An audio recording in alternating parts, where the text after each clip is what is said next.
Past couple of weeks have been really good. So I went to Manchester last weekend, and so I went to the Warehouse Project, which was pretty good, but it was just nicer to see my friends, to be honest with you. But yeah, tried to go there by car, and it was a fucking nightmare, to be honest with you. Spent 14 hours in the car over 2 days, which is, if you ask me, too many hours. And yeah, I got back a lot later than I was expecting, so I didn't have the time to record that I wanted to have. I'm also thinking I'm going to upload less often. I know I'm only 3 episodes in, but I want to make sure that everything is quality, and the theme I'm trying to go for in terms of tracking my way, documenting my way to the top and the things that I learn. I just think a week is, although I'm very busy in a week and I feel like I'm doing a lot, I think there'd be a lot more value to be had, or to be shared, I guess, if I was doing it every month and I could condense all the things that I've learned in that month instead. I think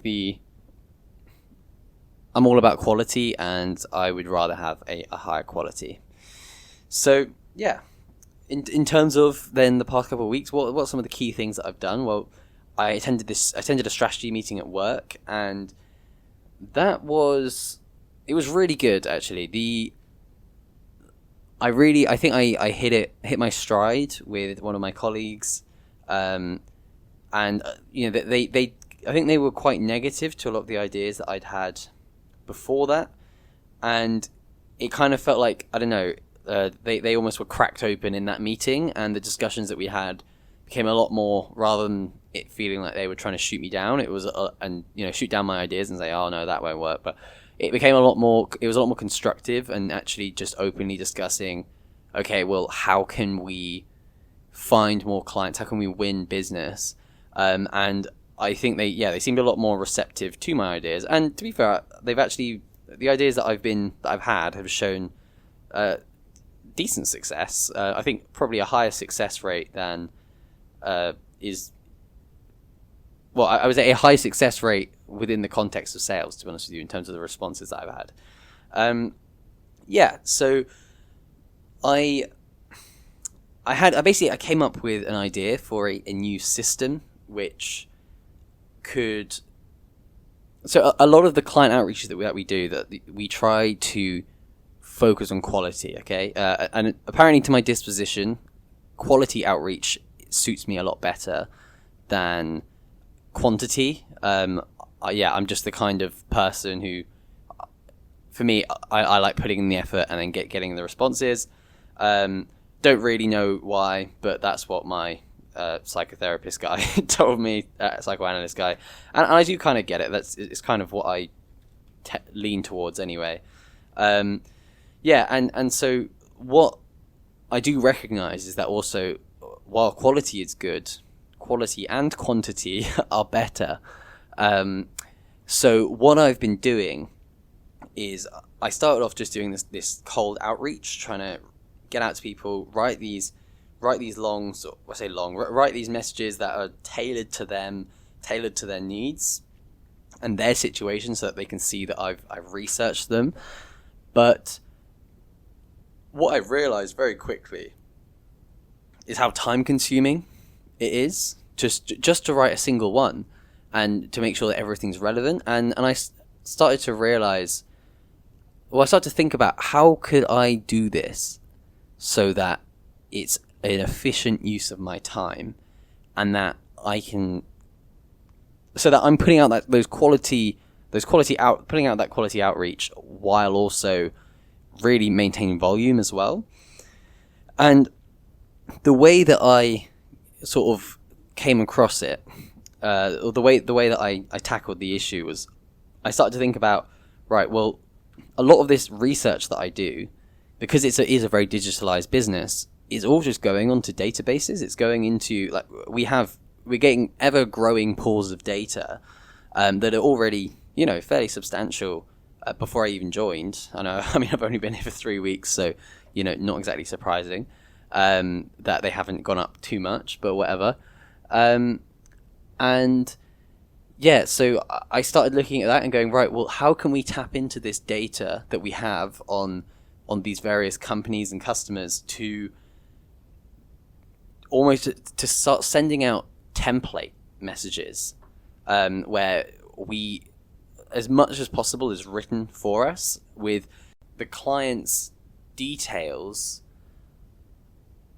essentially using those using some information about the customer that we sort of put together on the research that we've done. We can start targeting them with the exact product that is a perfect fit for them. And this sounds like it sounds like a pretty obvious thing, but it's kind of difficult to explain because I'm trying not to explain exactly what it is that the business that I work for does, just because, I'm giving away our competitive advantage if I do that. But it's within that industry. It seems to be, well, I think that it's something that is not at all normal, because the product itself is completely bespoke. So every single product that you are selling is just completely, well, it's unique, and as a result, it means that there's a lot of different products. So it's not as easy as, oh, here's my I don't know, pen manufacturing machine. I can go and sell this to pen manufacturers. I kind of know that it's something that they'd be interested in. No, it's a lot more. Yeah, it's everyone has a different need for a different type of this product, and so we don't really have a set product range. I don't really know how to explain it. It's a service.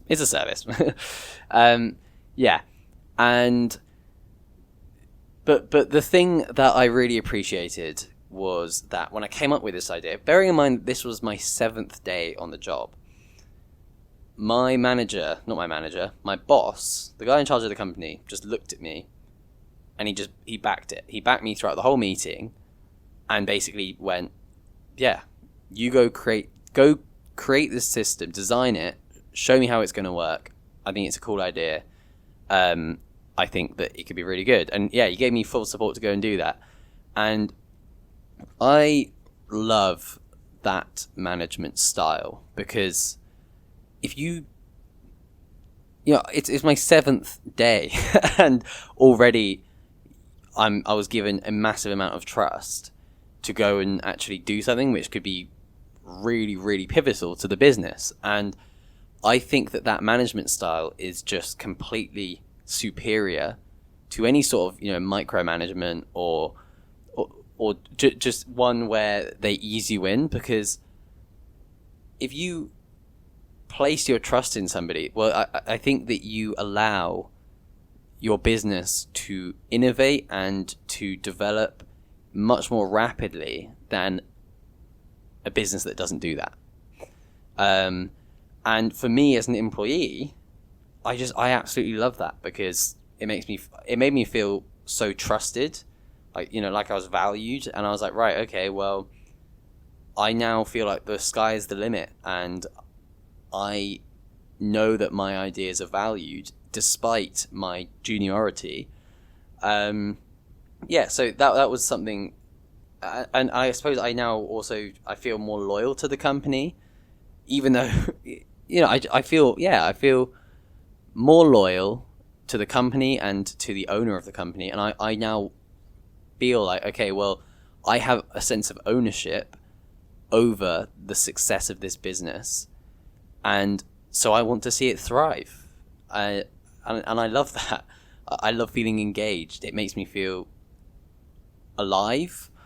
I'm already at a point where, even though it's not my business,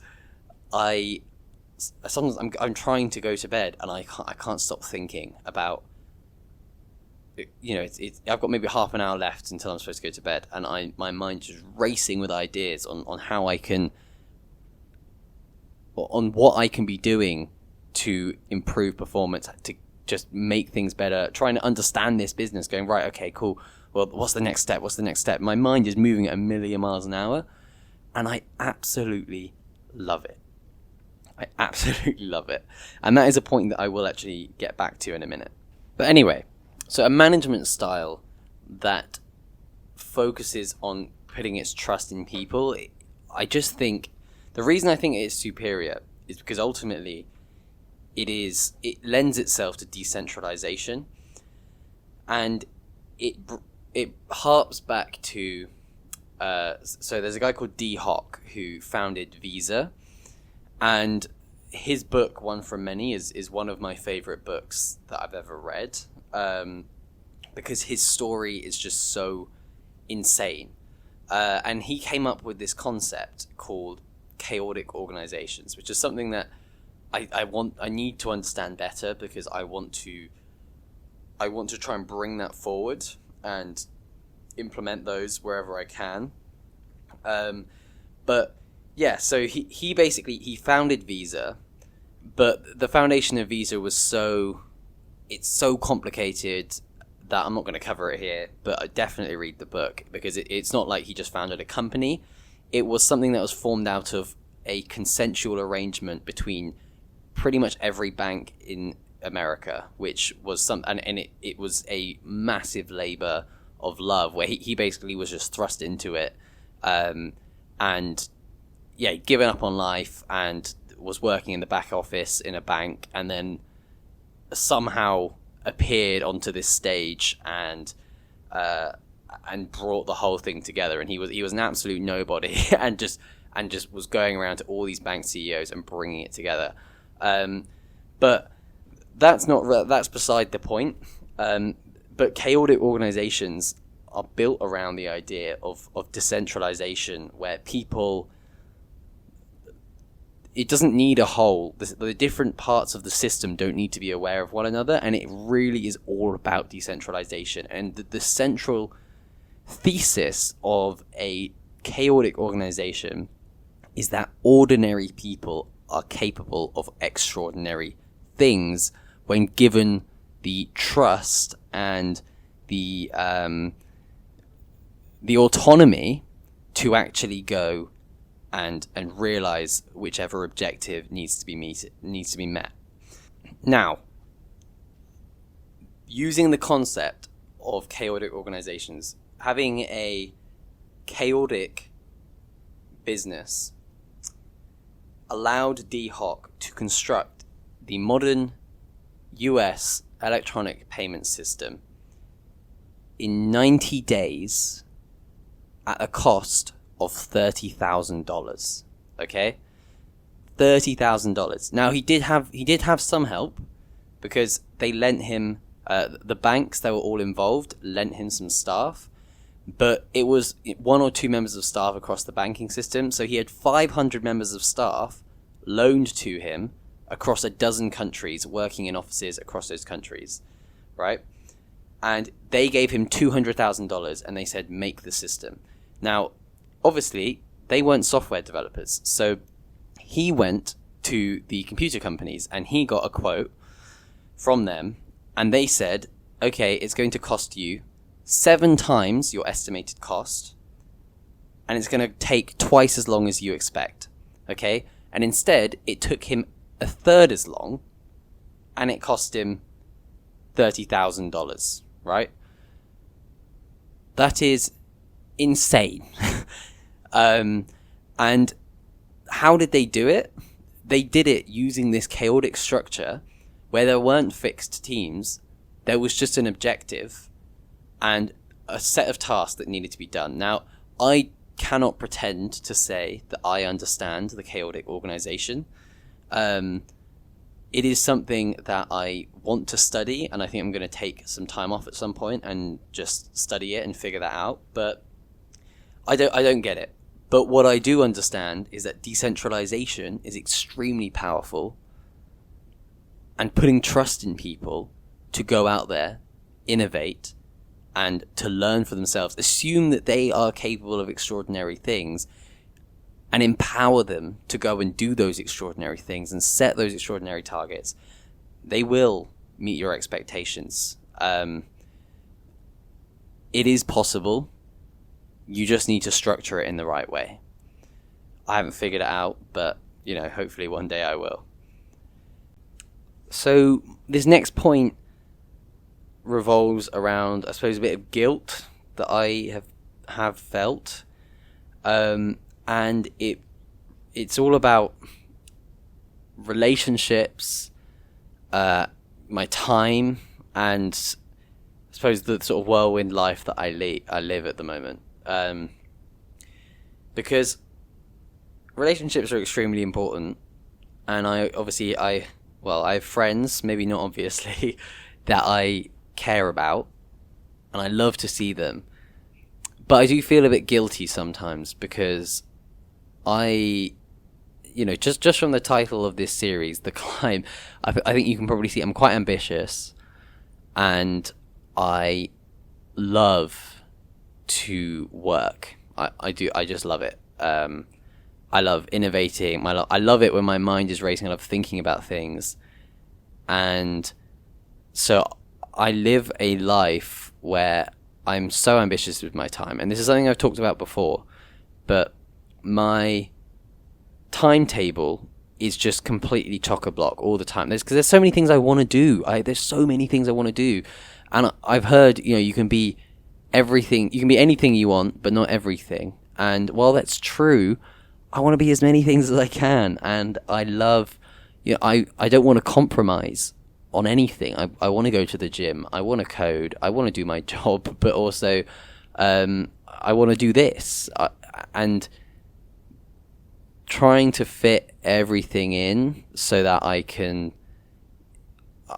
have all these lifestyles that I want, and I can pursue all these things I want. It means that I don't have much time, and one of the costs of that is, say, for example, I'm not really available on my phone much anymore in terms of, you can reach me, but usually during the week I don't reply to anyone, and I wait, I basically reply to messages like once a week, and that means that often I feel like I'm not making enough time for the people that I care about, and I made a spreadsheet in inspiration. I don't know if I've said this already. I think I have.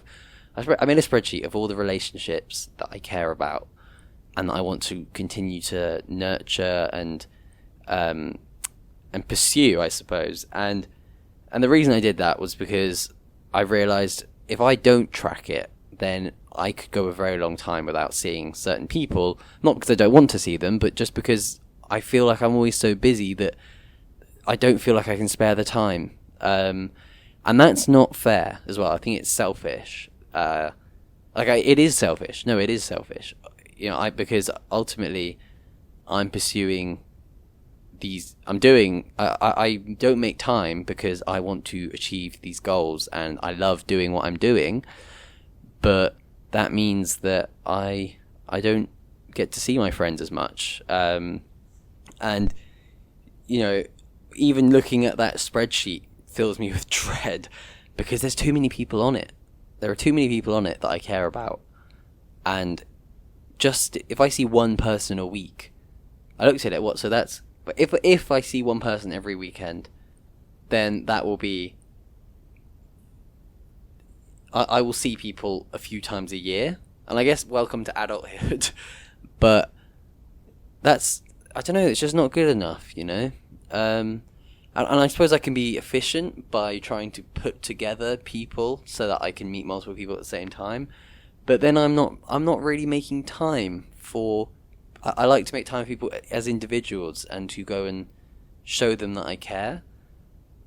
But yeah, it's a shame, because there are some of my friends, I feel like when I talk to them, I can see that they're aware that I'm doing a lot, and they feel like I'm too busy for them, or I'm too, they're like, oh, let me slot into your life, Ben. And obviously that's really kind and it's heartwarming, but at the same time, it shows a selfishness of, it shows that they are aware of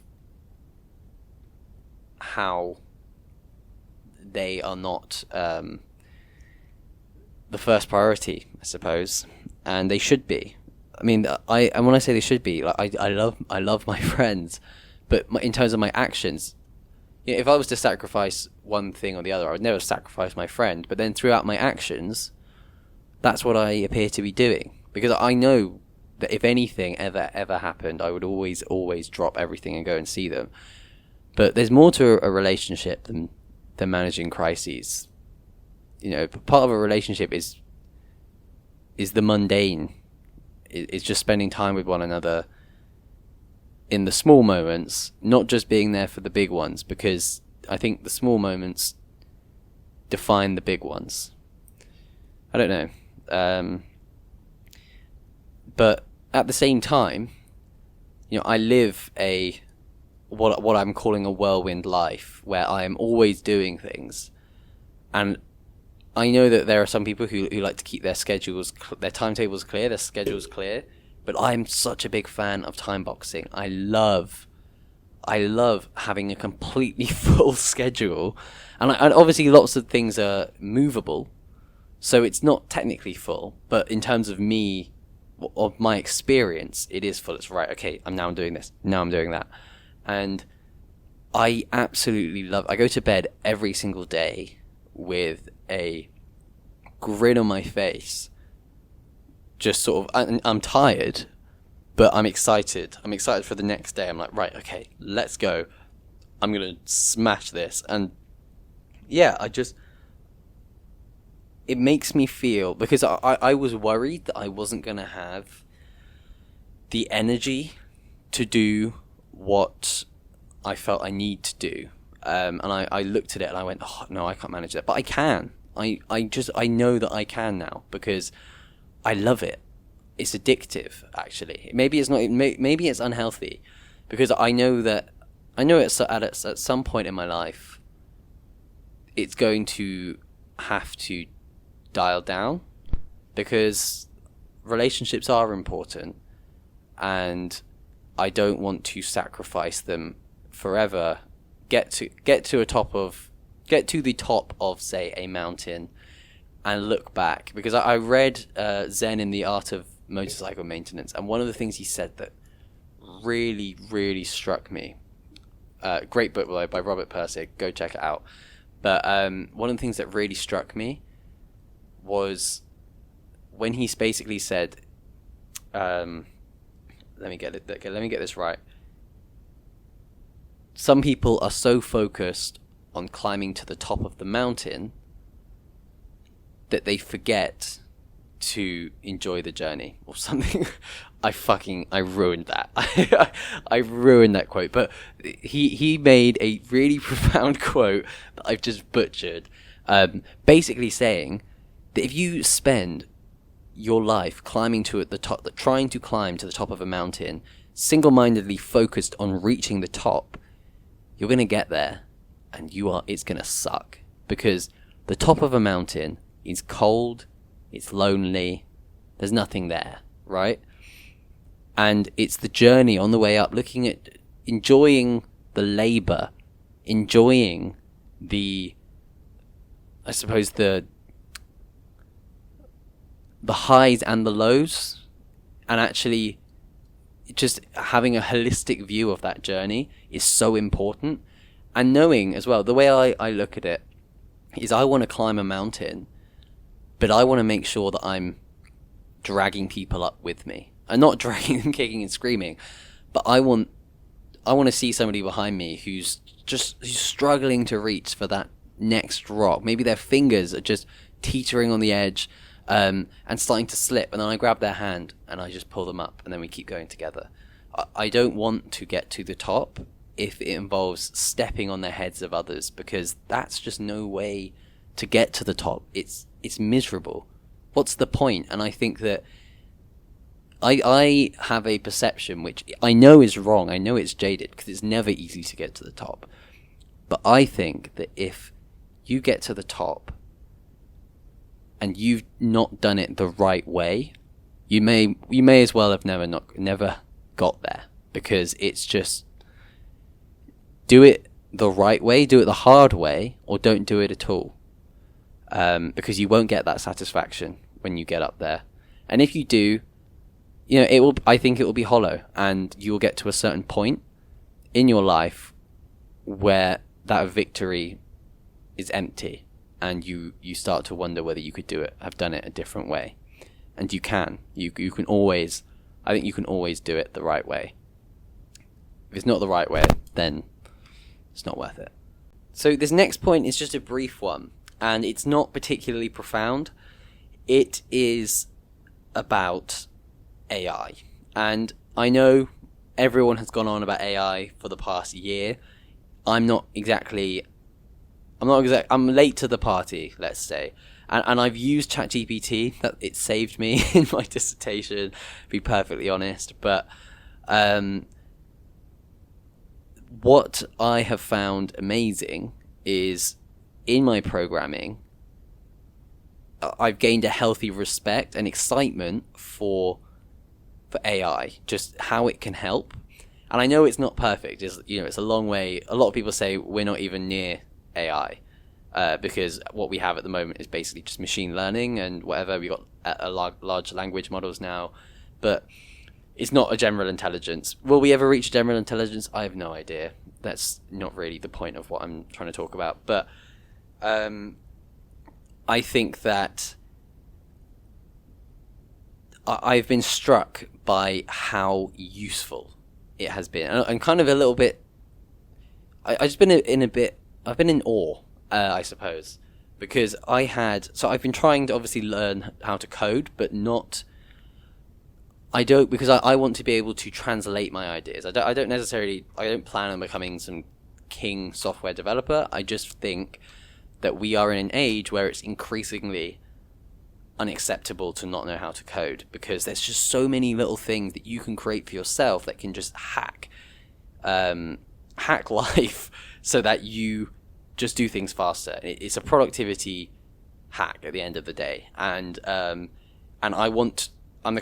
have a lot of ideas a lot of the time, and I want to be able to either bring those ideas to people who are smarter than me and be able to translate what I'm thinking and into terms that they can understand, or I want to be able to, I guess, at a top level, design things, because what I understand is that the train is moving. And you can decide to get on. It's going to be coming to the station, and you can decide whether or not you're going to get on the train. But the thing is, the train leaves the station whether you get on it or not. And I look at people like my grandma, who I think she's terrible. Well, she's always been scared of technology, and she's almost stubbornly refused in so many different dimensions to adopt technology. And she's getting to a point where she is struggling. Well, there are so many things that would make her life so much easier if she just hadn't have refused to learn. And I think, when I talk about this, I think about things like credit cards. Well, things like online banking, I suppose, where it's like, right, well, it's becoming harder and harder for her to go and access all of these services. And she needs, a lot of the time, she needs a person to interact with. And we are moving more and more to an age where you interact with machines, whether that's self-checkout or, self-checkout's the main example that I can currently think of, or the fact that, say, banks won't be on the high street anymore. And her stubborn refusal to adopt technology in any way has caused her to be left behind at a point where it's been fine. Like, she's been able to sort of, plod along, and it's not really caused too much of an issue for her that she knows of. But it's getting to a point where it's no longer economical for the services that she is used to be provided. And that's sad. It's sad because obviously I can imagine that she is very scared about all these things that she suddenly has no idea how to use. But at the same time, she's been left behind. And unfortunately, you can't stop the train from moving, as much as it may seem just to do so. And that's a shame, but it's just inexorable. And this has been a big tangent, but the reason that I'm saying this is because I think that if you refuse to accept that we are now in a digital age, and you don't at least understand how code works, I think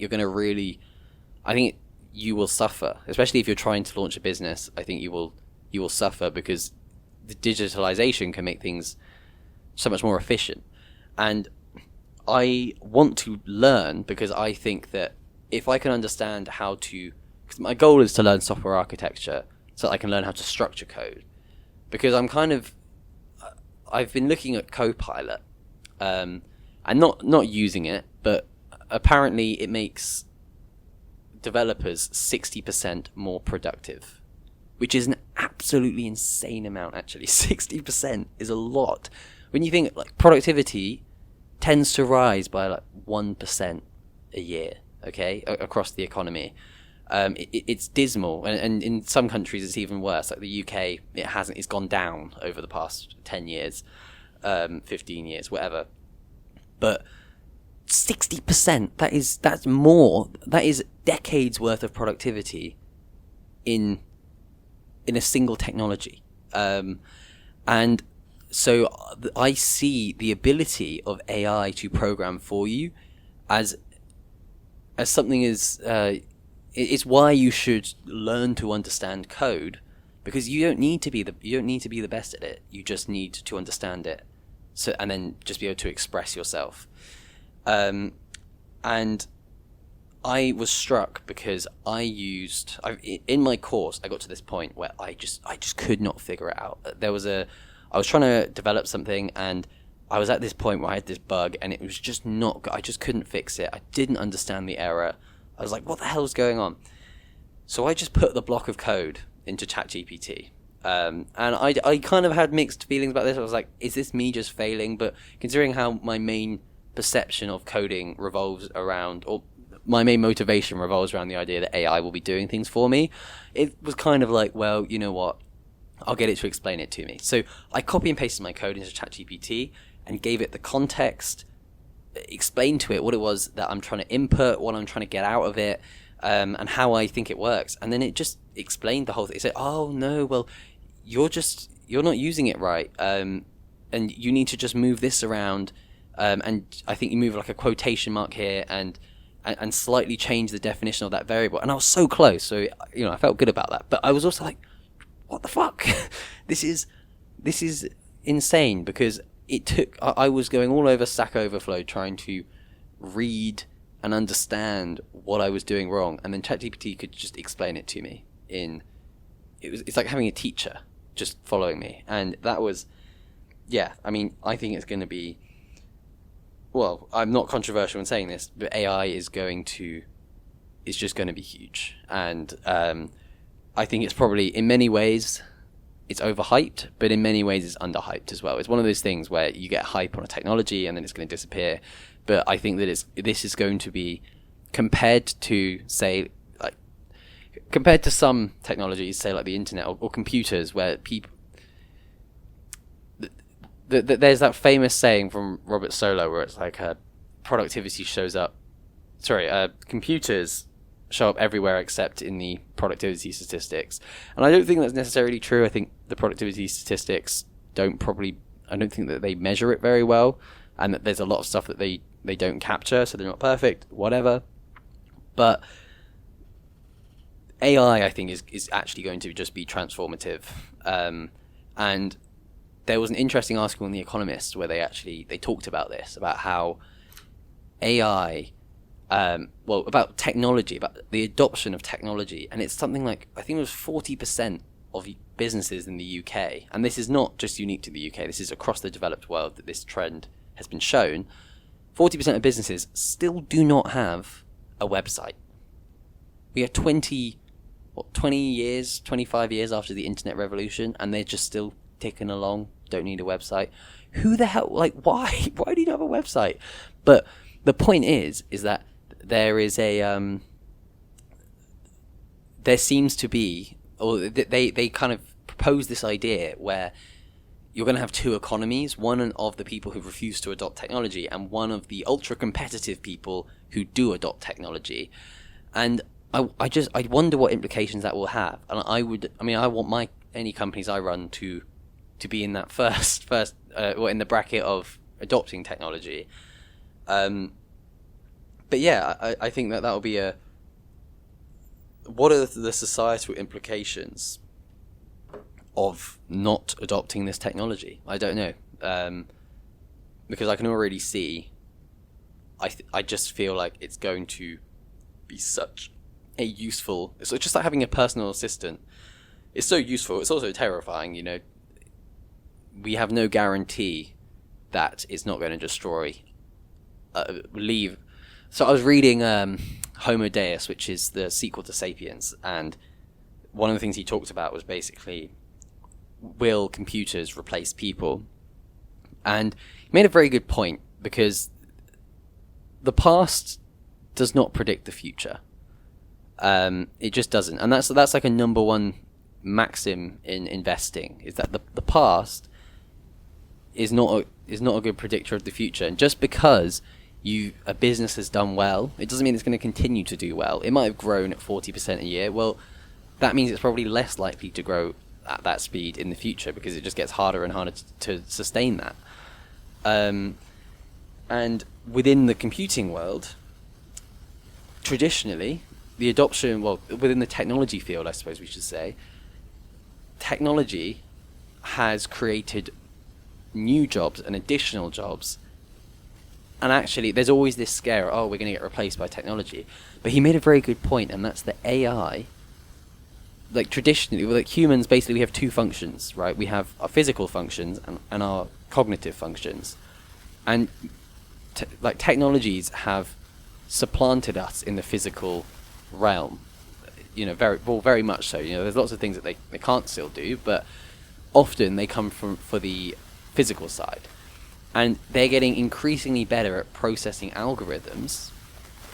And we have shown that biologically, we are just a series of algorithms. We might not feel like an algorithm, but our feelings, our actions, our behaviors are all dictated by biological algorithms that you could, in theory, predict using, if you had enough data. Which basically means that we are computers. And so it stands to reason that if these computers keep getting better and better and better and better, we only evolve at a certain speed. So we aren't improving at the same rate as computers. And so while there will be certain cognitive functions that we can perform that they can't, that it does not necessarily mean that will always be so. And although new technologies may create new jobs and more jobs than they destroy, it does not mean that they always will. Yeah, and I think that will be something to watch out for, because as a techno, there are possibilities for us upgrading our brains, but how far can we go? You know, how far can we go? A really good example, one that I found, it was almost dystopian. It was the US military. They tested this new helmet, which they basically got this Marine in, and they put her in a really distressing simulation where the whole point of the simulation is to overwhelm you. So she was in a combat scenario where she was getting overwhelmed by suicide bombers, and it got to a point where essentially she was getting super stressed out, she was panicking, and she died. Obviously, she didn't die in real. I guess you don't have to put it past the US government, but no, I'm just kidding. But yeah, and then and they did the simulation again, but they said, okay, this time you're going to wear this helmet. Put the helmet on, and she kills it, right? Literally, she doesn't panic. She stays icily calm. She's focused. She remembers her training. Sounds like something from Star Wars or something. But yeah, remembers her training. And just and calmly dispatches with all of the terrorists, right? And then it's done. And then she takes off the helmet, and she said she remembers feeling disappointed. Now, why did that happen? Because that helmet was inputting electrical signals into her brain. And not like she wasn't wired up or anything like that, but it was just very lightly putting electrical currents into her head, into different areas of her head. And it was stimulating different parts of the brain and suppressing other parts of the brain. And so it stimulated all the parts of the brain to do with focus and suppressed the emotional fear and, the emotional side, which meant that she was able to coldly and rationally approach the situation and win. And so what could end up happening is we could have, and full credit as well to the author, this is his idea, this is not me. What could happen is you end up getting these people who have been somehow biologically upgraded so that they, say, focus all the time or whatever. But there is a small elite of people a small elite where there are a few functions left that humans need to perform. The rest is done by machines. And those people are themselves super upgraded. And it's such a dystopian, Black Mirror-esque world. And the idea is frightening. Because, and I'd like to think that if I got to be in that elite, I'd do everything I can to help the people who weren't in that elite. Because if you have a majority of a population underemployed, what does it even mean? Can they be controlled? Will there be a revolution? It's such an interesting and terrifying possibility. I hope it doesn't come true. And I love that. I love that I said that this was going to be a really quick one, and I've literally just talked for 17 minutes, but hey, whatever. Yeah, so this next one, I promise, is going to be shorter, I hope, but it's really about bullet point thinking is the note that I've written. So my boss, I've been studying him, and he's become a bit of a mentor for me, which has been really good. I don't know. I don't know whether he views me as. I don't know. I just feel like there is a certain. I don't know how to say this. Like he obviously treats everyone really well, but I do feel like me and him have a certain connection where we are alike in certain ways, and in just such a way that I don't think he has with everyone else. And it's not that he doesn't have good relationships with everyone else and also other similarities, and I'm not saying that I'm super special or anything like that, but I just think that we get one another, and he has a similar outlook on, not even similar outlook, but similar love of business, and so I feel like his business is his passion, but an entrepreneurship is his passion, and I think that I'm a kindred spirit in that way. Whereas, although I think the other people on the team also love, I think they also very much enjoy what they do and enjoy working at the company. But I just feel like there is a certain curiosity that I have, that although other people do have curiosity, there's a certain curiosity that I have about what he does and trying to learn from him that I don't see in the others. But that might just be because I'm new and they're not, so they're used to him. But even things like he runs a marketing business on the side, and I'm fascinated by that, and we can just talk.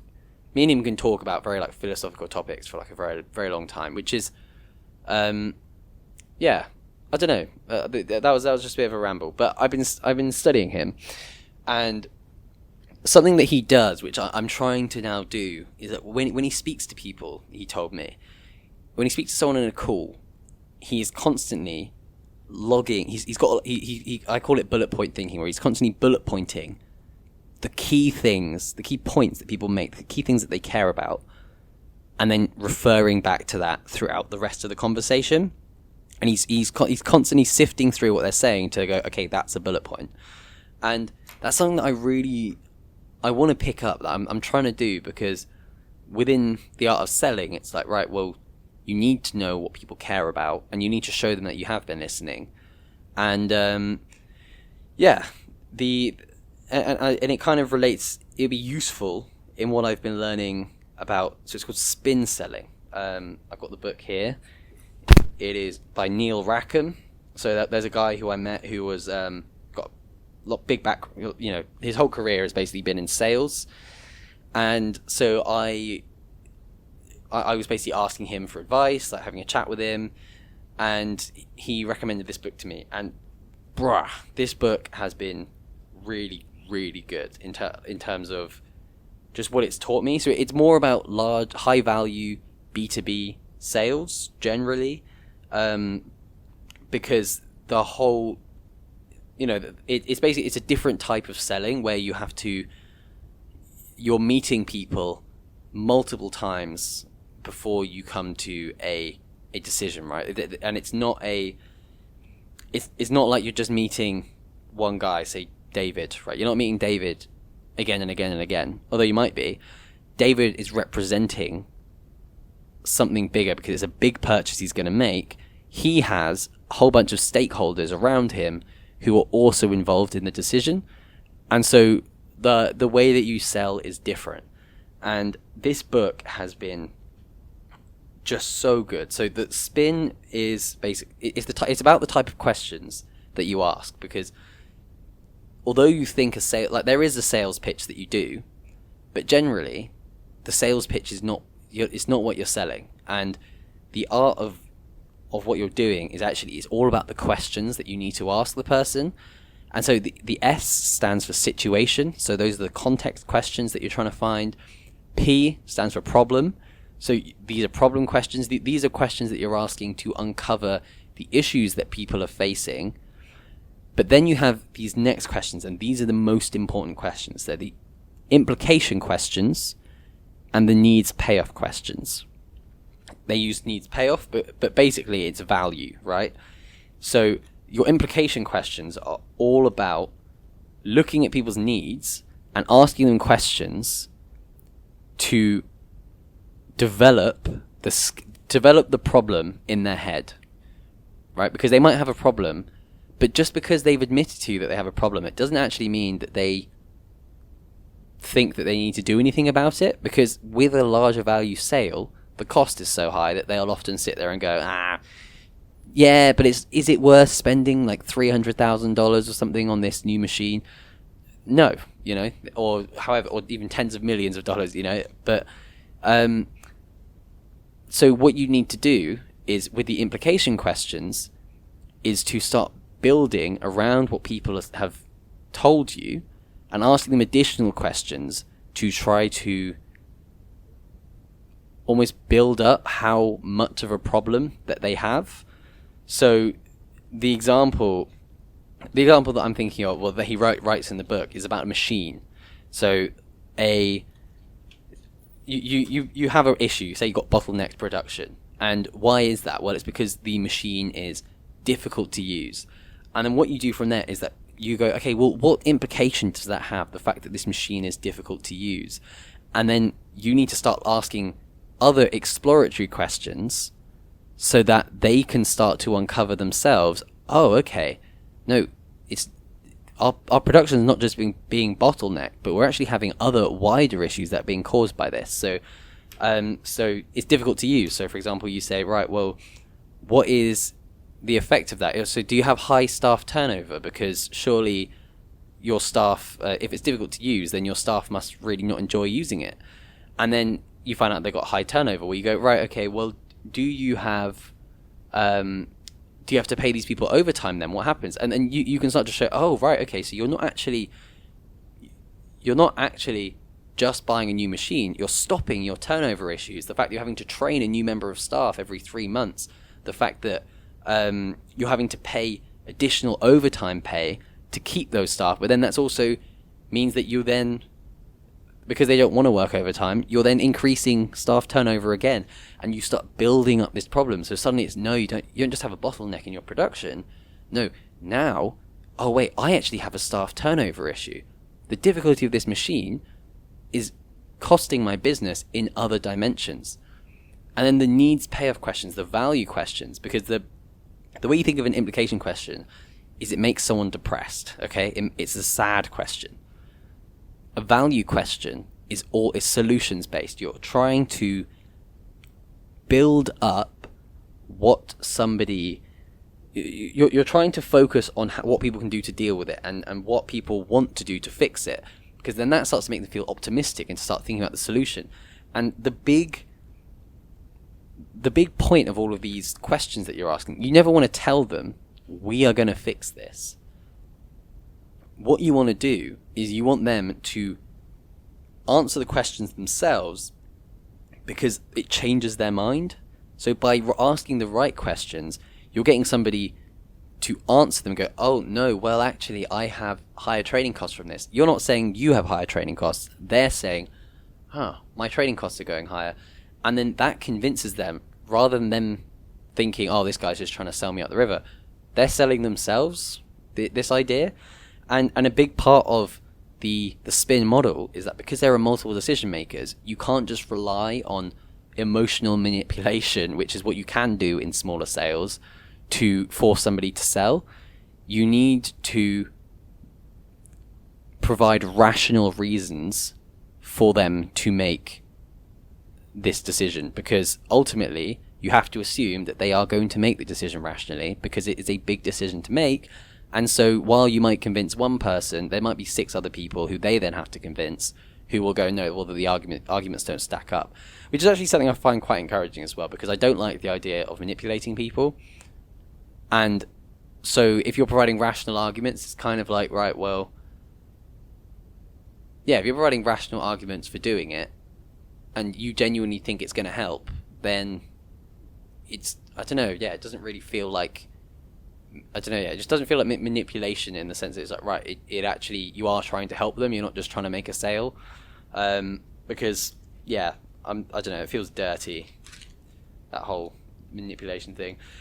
But yeah, and so what you then need to do is basically focus their attention, using those needs payoff questions, focus their attention on the solution, and get them to tell you the benefits of the things that you're doing, or the things that your product offers, and how it can solve those problems. I'm still partway through the book. I'm still learning, but yeah, I think this book is, I can't wait to put it into practice. I've sat in on sales calls, and I've still not had a sales call. It's really annoying, actually, but it's not annoying. I just really want to.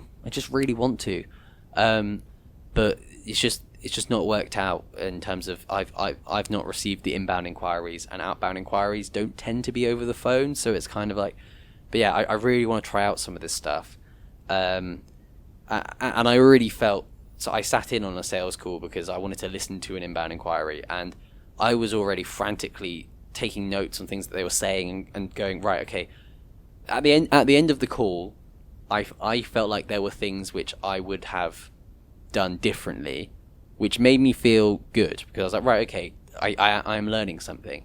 And that doesn't mean that I think I could have done the call better, because ultimately, you know, I'm not over, well, hopefully I'm not overconfident, but you know, I've not done it nearly as many times as this other person. But the fact that I could pick up already on questions that I would have asked, that I think would have got the person to have been more likely to make a sale, I was like, okay, this is good.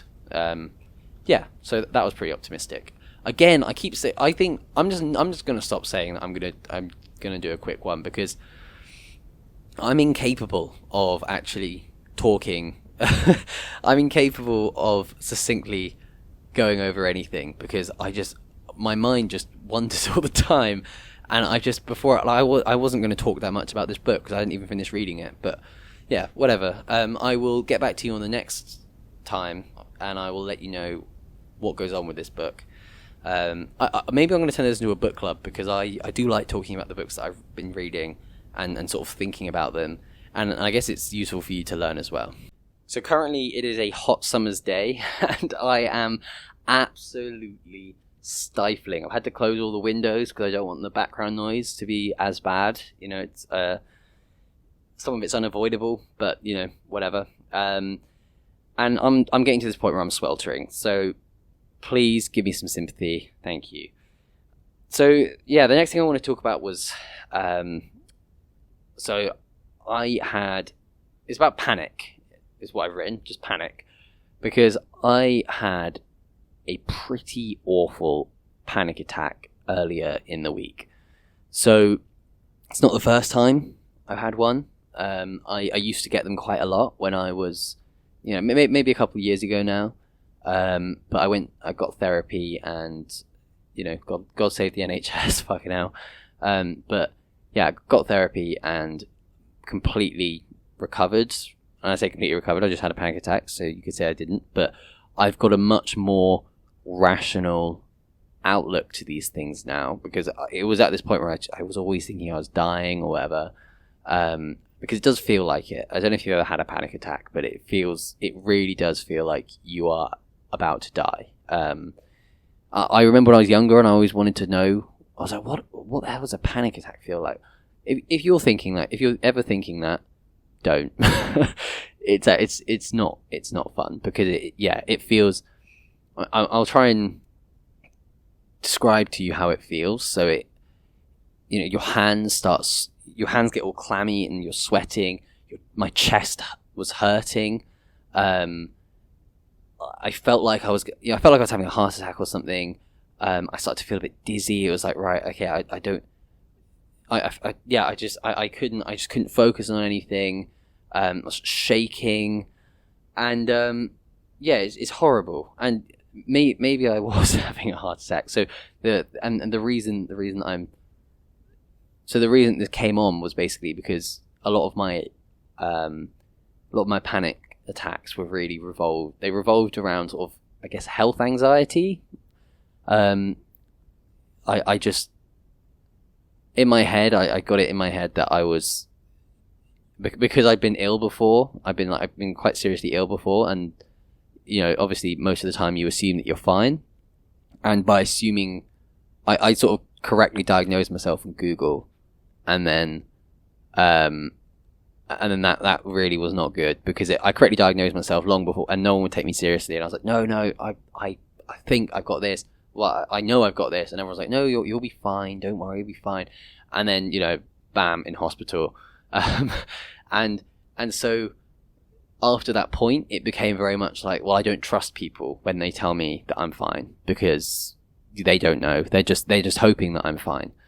And yeah, it became this whole thing of every time I began feeling sensations, I would suddenly start thinking, oh, I've got like a problem.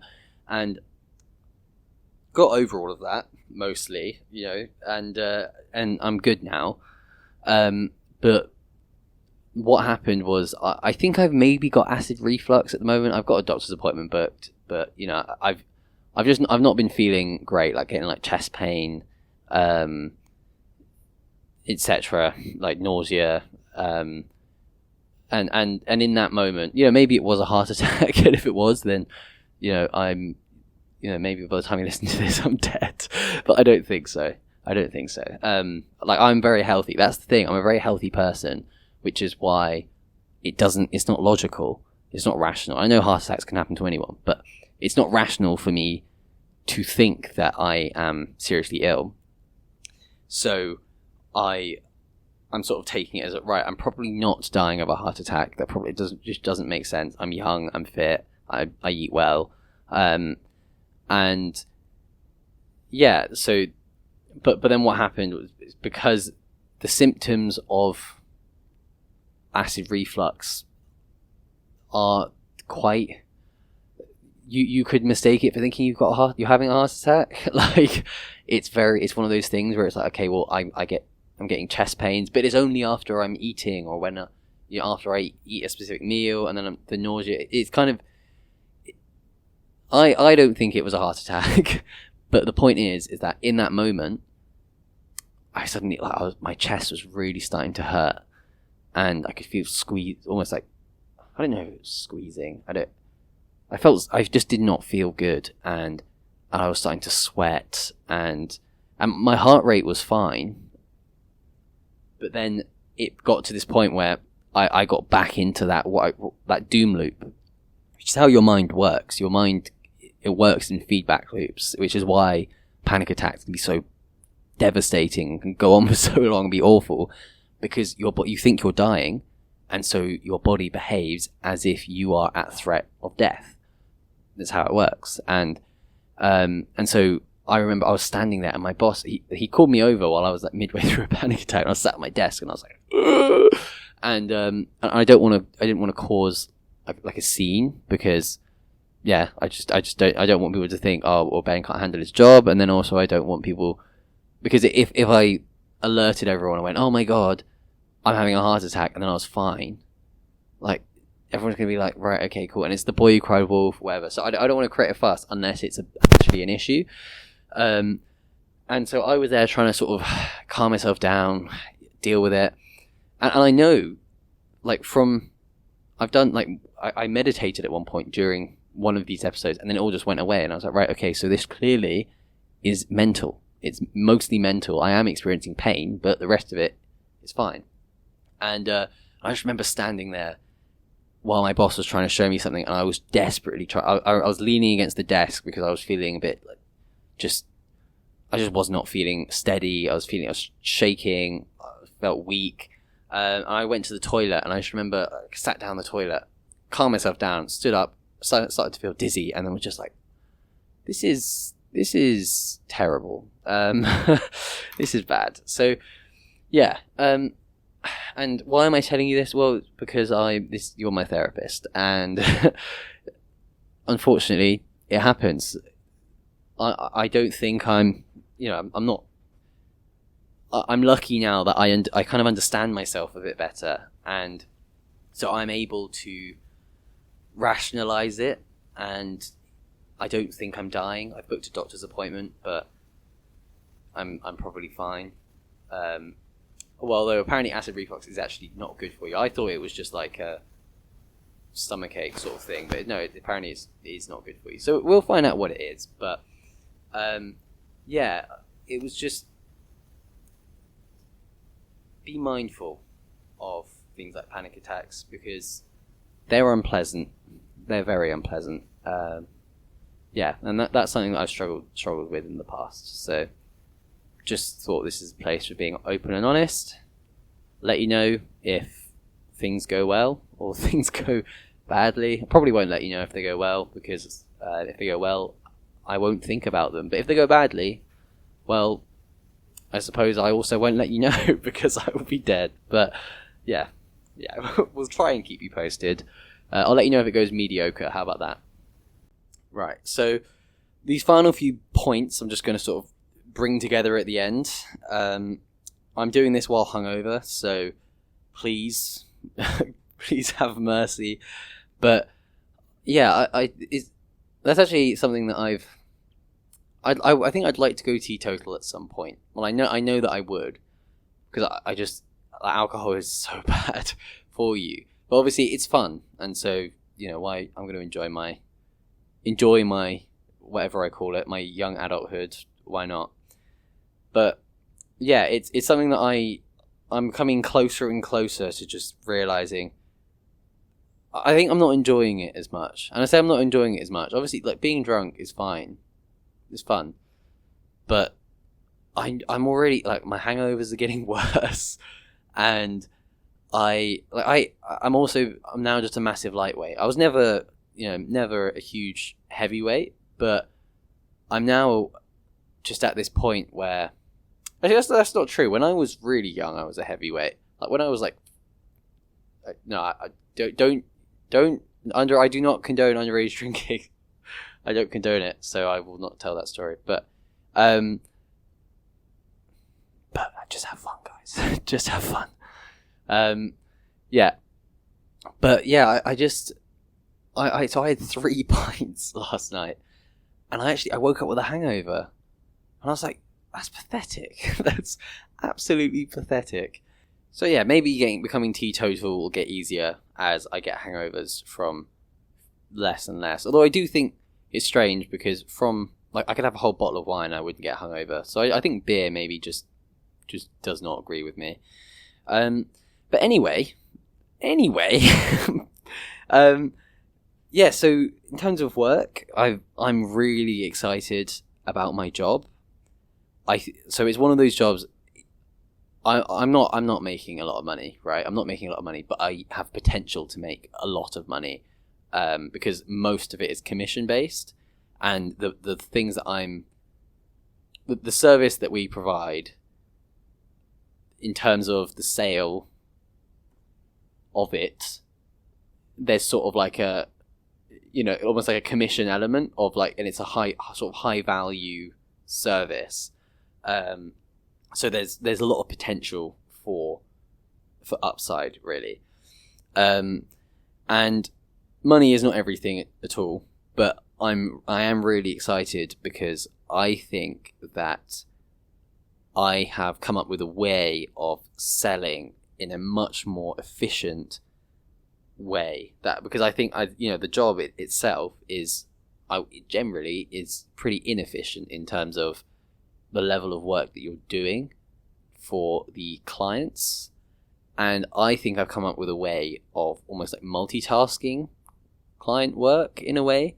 And yeah, so I've got new visions. I sort of come up with, it was almost like a frantic, like back of the napkin Amazon moment, except I've not come up with Amazon and it's really not that impressive. But I was sort of late at night, I just started thinking about the business and sort of almost what is the optimal, if this business was perfect, if everything was perfectly done, how would it be? And I began visualizing that. I went, okay, cool. So it's not how we're doing things right now, I think. And I then went visualize that and then began drawing out almost like a diagram of how I think it should work. And that got me really excited because I think that if I get this ball rolling in this way that I envisage it, I think I could be getting just massively increasing my productivity and doing work for way more clients than is currently considered possible, and just winning, doing far more deals. And I just think that it's, I think it's kind of intoxicating, like the idea of just getting better and better and better. I just fucking love solving problems, to be honest with you. I absolutely love it, and I love analyzing businesses and coming up with new ways of doing things. And I think that with this insight, I think I could do really well in this job. And money is not, I mean, I could also make a lot of money, but money is not it's nice. It's almost like especially the level of income that I have, extra money is good, but I'm aware that it's not going to make me happy. But at the same time, it kind of is going to make me happy because, not the money itself, but in terms of, like, I want seed capital for myself. And I know obviously you can go out there and talk to investors, but I really want to have my own money to invest in the things that I want to invest in. Facilitate. I love buying stocks. I love doing that. I love, I want to be able to fund my own almost like inventions and just be able to just come up with the most crazy shit and then just do it because I've got some money to do it. So yeah, that's why I want money, because yeah, it's just, it really enables me to take my life to do new things with my life. The material stuff, possessions are good. I'm not going to sit here and pretend that I'm some saint who doesn't need worldly possessions. I do look forward to the material things that I can buy, but I know they're not going to make me happy, not in the long term anyway. So yeah, I just absolutely I'm just really, really enjoying this part of my job. And I think I'm learning a lot about myself in a very short space of time. I feel like I've learned more in the past 3 weeks than I have in 3 years of university. And I'm just completely enamored with this sort of fast lifestyle. I just love it. and I love the fact that I can see things that I want to improve. Like to me, it's not a problem. Like, I'm not looking at the business and going, "Oh, they're doing things wrong. I hate this place." No, I'm looking at it and going, I can see it. I think they're doing things wrong. I'm so excited. I'm going to see if I can try and fix it. That it's just, yeah, it's really good. And I suppose this is sort of relating. It relates to that, is because I think I've got a really good mind for seeing the big picture stuff and understanding sort of systems and how things should work. But I think when it comes to details, I think, well, I don't know, it's a bit weird. I am details oriented. I can have very good attention to detail. But I think that I find it hard to focus and I can get lost doing things. And so I can have this big picture in my head, but sometimes when you're actually down when you're doing the grunt work, because you can't just sit there and just have visions all the time, you actually got to do work as well. When I'm doing the grunt work, sometimes I just forget why I'm actually doing it, and it's quite important to have that purpose in your mind. So something that I'm going to try and do is to use objectives for every task to kind of stay out of the weeds, because I can really get lost in doing something and come out of it feeling a bit demotivated, because I'm like, why did I do that again? Because I just get completely lost in whatever I'm doing. So I want to set kind of like objectives for why I'm doing a task and for what I want to get out of the task. I just think I think it will help me. It'll give a sort of clarity to my thinking and to my work, so that I don't finish a task and go, well, what the hell do I do now? Even though I know what I should be doing, but I just forget. So it'd be nice to, I guess, write like a step by step, like, okay, well, this is the plan. I'm not good. I'm good at strategic thinking. I'm good at really long term stuff, but I don't think I'm as good at like coming up with the step by step. This is how we're actually going to go and execute on this. And I think structuring things overly much is kind of pointless anyway, because a lot of the time things just always change. Your understanding of something completely changes, and so the plan changes. But I guess it makes sense to still have a plan. Yeah. But other than that, I've actually really, really enjoyed just talking into this microphone and just thinking and pontificating. What I'm going to do is I still think it's better for me to upload once a month. We'll see, but I think it's better to upload once a month, partly because the whole theme, the whole drive behind this series is that I want to show my journey to the top, or I want to I suppose impart the things that I am learning as I go and share that with people and build this community. But at the same I don't know, maybe once every 2 weeks is better. I'm torn, because I want to make sure I'm providing the quality, and I don't want once every week. I'm worried that you're going to lose like the key lessons, because things change so much from week to week, whereas from month to month is a bit more structured, I guess, and I can pull it all apart, or I can put it all together rather, and give you, okay, well, this is what I learned, then I found out I was wrong. But yeah, I don't know, I am really enjoying this, so I suppose why should I not enjoy it? Why should I not do it if I enjoy it? I don't know. It's difficult. I am rambling at this point. So I just had a big think about it, and by a big thing I mean like 15 seconds. But yeah, I think I'm going to do it once every 2 weeks, because once every month feels not long enough, and 12 videos or 12 podcasts a year is not very many, and I want people to be able to actually engage and talk about. We can go on a learning journey together, I guess.